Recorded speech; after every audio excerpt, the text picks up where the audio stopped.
பாமக சமூக ஊடக பேரவை மூலமாக தேர்தலை சந்திக்க உள்ளதாகவும் சமூக ஊடகங்களில் நயமாகவும் நாகரீகமாகவும் பதிலளிக்க வேண்டும் எனவும் பாமக நிறுவனர் ராமதாஸ் தனது தொண்டர்களை அறிவுறுத்தினார். திண்டிவனத்தில் நடைபெற்ற பாமக செயற்குழு கூட்டத்தில் அவர் இது தொடர்பாக பேசினார். ஒவ்வொரு வாரமும் தேவை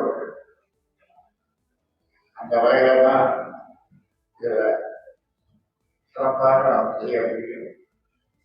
அதாவது அங்கிருக்கின்ற இளைஞர்களை உங்களுக்கு சொல்லிக் கொள்வது ஊடகத்தை மிக சிறப்பாக கொண்டு செல்வதற்கு முனைப்பதாக இதுதான் நமக்கு நம்முடைய வெற்றிக்கு தேர்தலுக்கு அடித்தளமாக இருக்க வேண்டும், இருக்க போகிறது. ஆனால் எப்பொழுது இருக்கிற இன்றைய நிலைமையில நாம் அதை பெரிதாக நம்மை நாமே பாராட்டிக் கொள்ளக்கூடிய